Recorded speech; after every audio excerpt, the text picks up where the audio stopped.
Câmara dos Deputados começa a discutir nas próximas semanas as reformas da Previdência e Trabalhista, as duas enviadas pelo governo Temer. Como o PSDB, partido que é o principal aliado e faz parte do governo, pretende se posicionar sobre as duas reformas que já geram polêmica dentro e fora do parlamento. Conversa comigo o deputado tucano Marcos Pestana. Bem-vindo, deputado. Prazer, Vivian, estar aqui de novo. Deputado, como é que o senhor avalia a proposta enviada pelo governo Temer? Já se falou muito na imprensa, pelo menos, dos pontos que foram apresentados. Nós vivemos uma crise gravíssima. O Brasil se encontra à beira do abismo. A trajetória da economia é muito preocupante. Há sinais de recuperação porque o rumo está mudando. Mas a face mais visível é o desemprego, que já atinge quase 13 milhões de brasileiros, fora os desalentados que sequer procuram um emprego. E é preciso retomar o desenvolvimento, a geração de emprego e renda. A melhoria da qualidade de vida depende disso, da dinâmica econômica, de retomar um ambiente saudável. E o Brasil estava no rumo errado, brincando com fogo mesmo. Então nós temos uma oportunidade histórica numa circunstância extremamente delicada, porque é um governo que nasceu de uma experiência que é sempre traumática, um impeachment, num ambiente onde a Lava Jato revela, desnuda a corrupção em escala industrial que foi instalada no Brasil, no governo do PT. E por outro lado nós temos que botar o Brasil nos trilhos. Não é uma coisa fácil nesse ambiente fazer as quatro... que não veio das urnas. Quer dizer, um governo se legitima ou pelas armas, ou pelo voto, ou pelo carisma populista de um líder, ou pelo desempenho, pelos resultados. O governo Temer, a possibilidade que ele tem de legitimação é pelo desempenho. Fazer a coisa certa e produzir resultados para melhorar a vida das pessoas. Então nós temos 4 grandes reformas na pauta do Congresso que nós teríamos que votar em 2017. A reforma previdenciária, trabalhista, a reforma política e a reforma tributária, a simplificação tributária. Todas são polêmicas, umas mais, outras menos, mas nós temos que ter consciência plena da oportunidade que está na mão. Nós podemos entregar um outro Brasil em 2018 à população, à sociedade brasileira. Se fracassarmos, nós estaremos num ambiente muito ruim para a eleição de 2018, onde a sociedade vai se reencontrar com o seu futuro, com o seu destino nas urnas. Mas é preciso aplainar o ambiente e todas as 4 grandes reformas são muito importantes. E a nossa tarefa de todos aqueles que têm papel de liderança, representação política, é se empenhar ao máximo para que ao final de 2017 a gente discuta, aprove, conclua esse ciclo de mudanças necessárias. Agora, a reforma da Previdência enviada pelo governo Temer é uma reforma bastante dura. Você tem pontos aí que já estão que foram colocados, como, por exemplo, idade mínima de 65 anos para aposentadoria de homens e mulheres, 49 anos de contribuição da aposentadoria para que ela seja integral, tempo mínimo de 15 para 25 anos de contribuição, proibição de acúmulo de aposentadoria e pensão, corte de 50% em pensão, fim do benefício continuado, enfim, tem um pacote e tem outros pontos, mas eu estou destacando esse porque eu queria saber a sua opinião, a opinião do deputado federal Marcos Pestana sobre esses pontos. A Previdência tem um papel fundamental na sociedade contemporânea. A Previdência nasceu no século XX, no início do século XX, para proteger o trabalhador que perde a capacidade laborativa na sua idade avançada, e ele que contribuiu com o seu trabalho para a vida da sociedade, que ele possa ter uma velhice digna. E então a Previdência, sobretudo, visa criar as condições para que as pessoas tenham uma idade madura, avançada, com dignidade. E, por outro lado, é um grande manancial de poupança, que pode, inclusive, financiar investimentos, fundos de previdência. No caso dos fundos das nossas estatais, são grandes investidores e alavancam o desenvolvimento. Essas são as duas funções básicas, proteção social e manancial de poupança para o desenvolvimento. O problema da nossa escolha histórica é que nós optamos não por um regime de capitalização, mas por um regime de repartição. Ou seja, para o leigo que não é estudioso, a geração atual paga os benefícios da geração que já aposentou. Então é um pacto geracional. E aí há uma evidência, que é demográfica. O Brasil está velozmente passando pela transição demográfica, coisa que os países desenvolvidos, os países europeus já fizeram. Uma coisa óbvia que todo mundo verifica: nasce muito menos gente e as pessoas, felizmente, pelo aumento da qualidade de vida, pelas conquistas da humanidade, conquistas na área da saúde, do saneamento, na qualidade de vida, felizmente as pessoas estão vivendo muito mais. A expectativa de vida cresceu. Como é menos gente contribuindo e mais gente usufruindo, essa conta não fecha. Foi confortável enquanto você tinha 10 contribuindo para 1 usufruindo. Mas isso tende a curto prazo a chegar a 3 contribuindo para 1 usufruindo, e logo, logo isso vai afunilar. Há um rombo na Previdência. Nós temos contra esse argumento, só eu queria pontuar, porque eu queria que o senhor comentasse. Contra esse argumento, criticam auditores fiscais da Fazenda, dizem que esse rombo, de fato, ele não existe, porque os recursos da Previdência, as contribuições, a conta que está sendo feita está considerando só o que contribuem patrão e empregado.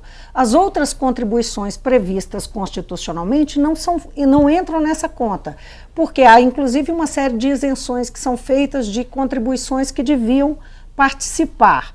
Então, assim, não está colocando nas costas do cidadão, do contribuinte, a responsabilidade de uma reforma muito dura, sendo que o governo talvez tivesse que fazer remanejamento, a forma como usa o dinheiro e a forma como se apropria do dinheiro da Seguridade Social? Remanejar de ontem. Bom, então, de fato, existe isso. Isso é um fato. Não, é uma manipulação contábil de péssima qualidade. Por que os auditores fiscais estariam fazendo isso? Porque é uma questão ideológica. Eles têm uma visão. O que importa primeiro, nós temos que ter muita sensibilidade social e humana. É um tema delicado que mexe com a vida de todos. Mas é preciso não fazer demagogia, não lotear a lua, não prometer coisas que no futuro, daqui a 10, 20 anos, não vai se cumprir. É um absurdo que nós estamos fazendo com as futuras gerações, com os nossos filhos, nossos netos, é deixar um sistema previdenciário insustentável, que vai quebrar. Nós já estamos assistindo isso no Rio de Janeiro. Aposentadorias, benefícios sendo parcelados, não pagos, por conta da crise fiscal. Ora, qualquer dona de casa, qualquer trabalhador sabe que não pode gastar mais do que tem. O Brasil, 2 anos seguidos, em 15 e 16, gastou 10% do PIB, de tudo que produz de bens e serviços, a mais, foi o déficit fiscal. Então não tem sobra, pelo contrário, o país está se endividando. Não é simplista? Fazer uma comparação do que é uma macroeconomia com a conta do cidadão comum? Não, mas é isso que vai bancar, como diz o velho economista americano, não tem almoço grátis. No caso dos servidores públicos, e não vale raciocinar em termos de déficit corrente, não interessa o déficit do ano.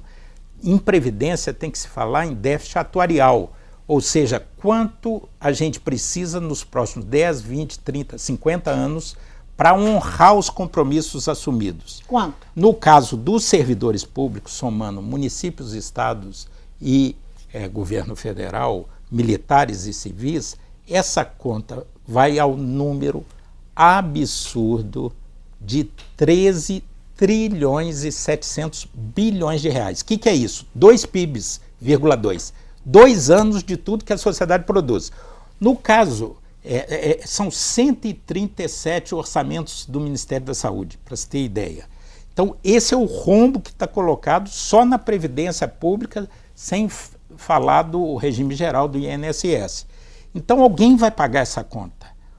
Isso vai ocorrer. Ou o benefício não vai ser pago e quem vai pagar o pato vai ser o aposentado, o pensionista, que não vai ter seus direitos assegurados, ou nós vamos ter que impor mais impostos, uma sociedade que já está até o pescoço de cobrança de impostos e tem uma intolerância absoluta.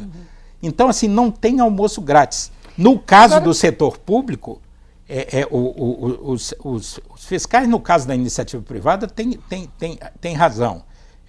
Você tem a conta do patrão, do empregado e do setor público, são tripartite. Mas no caso do setor público, dos funcionários públicos, onde estão as maiores distorções, o patrão é a própria sociedade, são os impostos.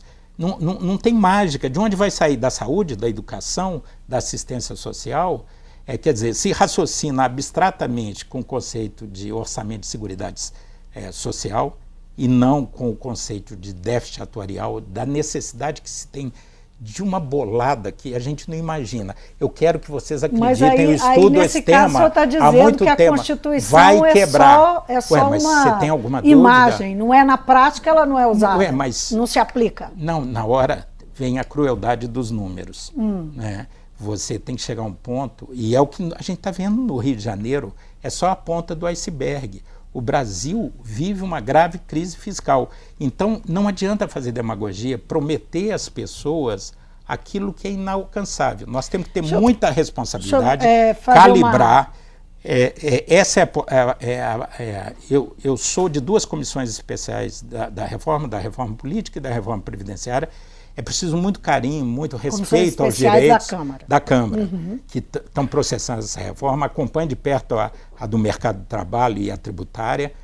Nós precisamos fazer isso para o Brasil dar a volta por cima. Agora, deputado, o fato concreto é que isso vai ser, essa reforma da Previdência vai ser passível de muita pressão. A pressão já começou, não é? Já.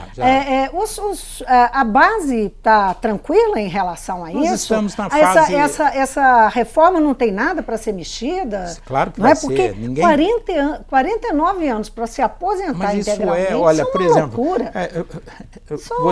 Isso é quase um deboche para o cidadão comum, né? Eu acho engraçado no Brasil, nós precisamos estudar a experiência dos outros países.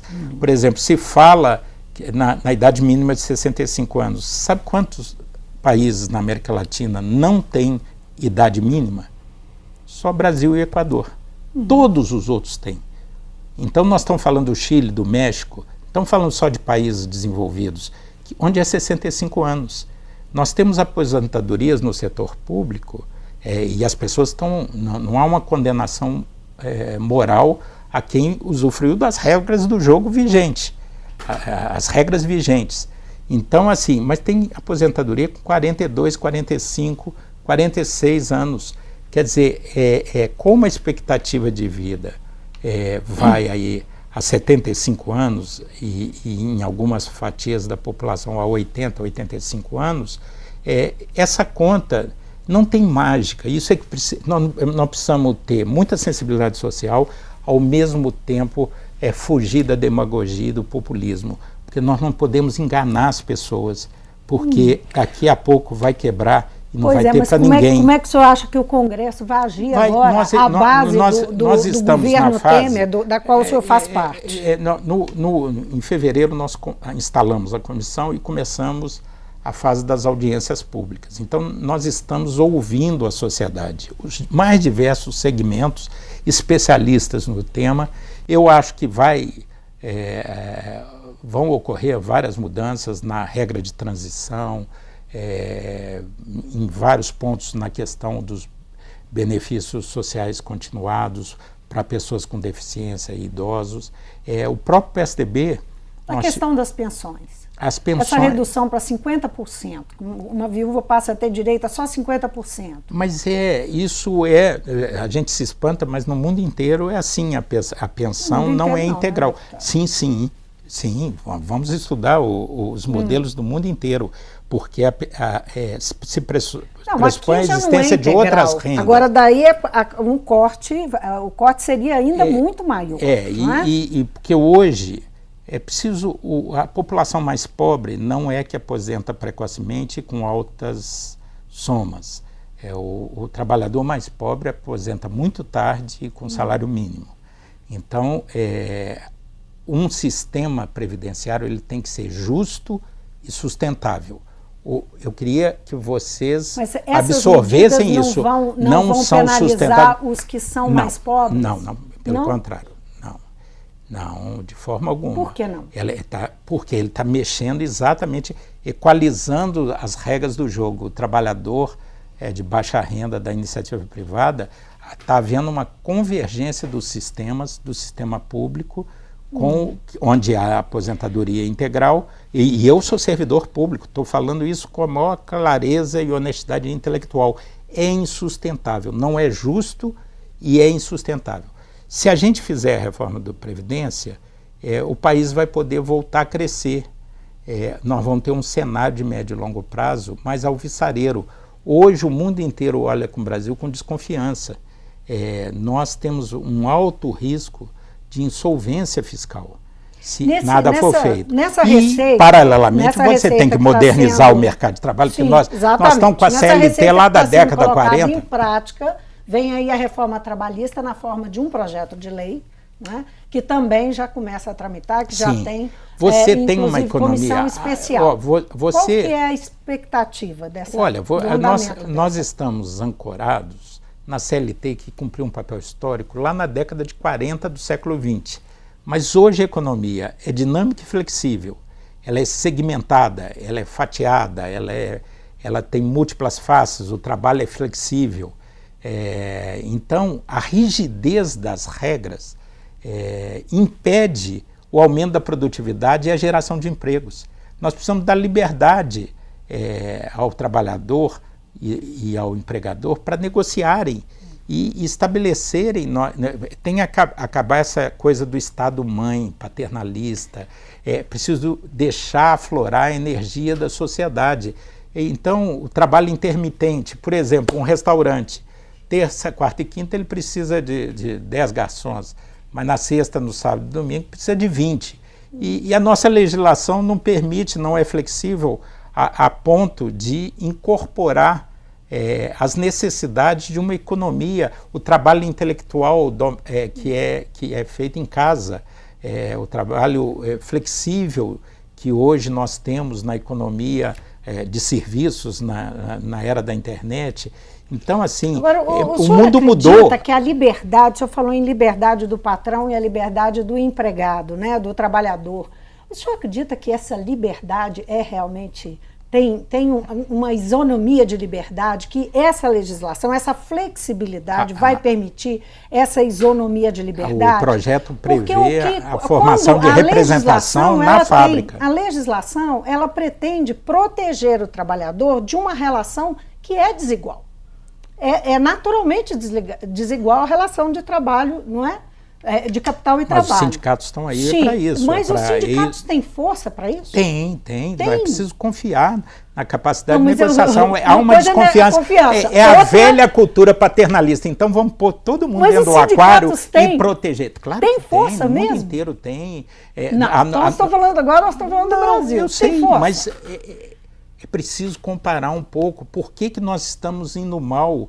O Brasil está perdendo oportunidades. Gente, a Coreia do Sul tinha a mesma renda per capita que o Brasil em 1976. Hoje tem o dobro de riqueza. As pessoas têm melhor qualidade de vida, têm mais renda, porque lá deslanchou. Aqui a gente está patinando há muitos anos, perdendo oportunidades. Então, se a gente não mudar, nós não vamos criar um horizonte de desenvolvimento sustentável para melhorar a vida das pessoas. É preciso a reforma do mercado de trabalho para tornar para uma economia do século XXI flexível, dinâmica. Nós temos que ter regras que correspondam a essa realidade. A previdência tem que ser justa e sustentável. A reforma política não dá para ficar com 27 partidos na Câmara dos Deputados, está ficando disfuncional, o país está ficando ingovernável, independente do presidente que foi eleito em 2018, tadinho dele, vão ter lá 35 partidos, e aí a lógica do dano que você recebe, o sistema tributário nosso é um dos piores do mundo, então a gente tem que ter consciência, você não muda, como diz o Guimarães, o sapo não salta por boniteza, mas por precisão. Né? Agora, as reformas acontece. Não é simplesmente uma escolha, é uma imposição da realidade. Sim, se a gente não tiver vivendo, se a gente não é do governo. Não é do governo, porque o governo Temer não vai usufruir os efeitos da reforma da Previdência. A reforma da Previdência vai surtir. Implementando, eu sei, implementar. Mas não é uma questão de governo, é uma questão da sociedade, é uma questão de Estado. Porque ele não vai usufruir, os efeitos vão ser gerados daqui a 8, 10 anos. Mas são propostas que saíram do governo. Sim, que tem mas uma no interesse, ele podia lavar as mãos. De eleição. Então, não, eu sei. Ele podia lavar as mãos e falar assim, vamos deixar ir para o abismo. Eu saio em 18, vamos deixar o país ir para o abismo. 2017 que é o ano para fazer essas mudanças que o governo entende que são necessárias. Essa é 2018 a agenda 17. É ano eleitoral, Isso. certo? Como fazer para aprovar uma agenda tão complicada, né, em meio a um espaço de tempo curto, perto de eleição, e com a iminência da Lava Jato fazer o maior estrago que já aconteceu até agora. Olha, isso só é possível no meio político, atingir fortemente o Congresso. Rosana, eu usei a imagem do Guimarães. E o governo Temer, né? O sapo salta por precisão. Então, qual a alavanca que pode levar à frente essas reformas? Consciência e convicção. Nós precisamos ter um processo de convencimento. Mas sobrevive a Lava Jato e Olha, a Lava Jato é um fenômeno autônomo que ninguém controla e nem deve querer controlar. As instituições estão... Eu sou a favor de botar isso tudo na mesa para as pessoas, para a sociedade. Se essa agenda tem condição de avançar com claro que pode ter, mas e daí? Envolvendo o alto escalão do governo. Sim, pode ter um efeito paralisante, mas o país não pode ficar inerte, indo para o abismo, numa crise econômica gravíssima, porque o maior escândalo da história brasileira e um dos maiores escândalos da história mundial é uma corrupção inimaginável, tem coisas de indignar, são coisas inacreditáveis que a gente vê nas matérias dos jornais, das revistas, da TV, quando a gente vê as pessoas perder a decência, a compostura, o espírito republicano. Você imagina, eu fui vereador aos 22 anos, meus ídolos eram Tancredo, Ulisses, Teotônio Vilela, Mário Covas, Franco Montoro, e essas pessoas nunca se falou um fio sobre a vida deles. Eram pessoas que tinham um espírito público, que estavam ali baseado no interesse da nação, no interesse da população. Aí se vê determinadas situações onde líderes que ocuparam postos importantes, e tem que diferenciar, sim, financiamento da atividade política é uma coisa, corrupção e enriquecimento ilícito é outra. O senhor teme pelo PSDB e pelas lideranças do eu PSDB acho que são citadas como senador Écio Neves, José eu sou a favor Serra? de se pôr tudo na mesa. Há que se diferenciar quem se locupletou, quem se enriqueceu, quem meteu a mão do chamado Caixa 2, que era uma prática corrente há muitos e muitos anos no Brasil, foi se enrijecendo cada vez mais os sistemas de controle. Mas os juízes não estão querendo tratar dessa forma, nem o Ministério Público. Né? Por isso que tem que vir tudo para a mesa. O melhor detergente é a luz do dia. Tem que pôr tudo na mesa para todo mundo poder se defender, todo mundo ter tempo e espaço para recompor sua imagem pública, e quem tiver culpa no cartório, que pague pelos seus pecados. Mas o sistema político, o país não pode ficar paralisado. A Lava Jato está na mão da Força Tarefa de Curitiba, está na mão do Sérgio Moro, está na mão do Supremo, as instituições estão funcionando, o sistema político tem que aprender a lidar com isso, e tocar a vida para frente. O brasileiro, nós temos que falar para os 13 milhões de desempregados. Nós não podemos ficar de braço cruzado enquanto famílias inteiras estão passando por privações inaceitáveis, e nós temos que mudar o país. É um desafio grande? É. Esse ambiente não é o mais favorável para um processo profundo e complexo de reformas. Mas eu sou, uma frase que me define muito, de um pensador italiano, eu sou cético no pensamento, mas otimista na ação. Deputado, muitíssimo obrigada por vir ao Mundo Obrigado Político. a você. Eu conversei com o deputado federal Marcos Pestana, ele é integrante da Comissão Especial da Previdência, que vai cuidar da tramitação e do parecer da reforma da Previdência na Câmara.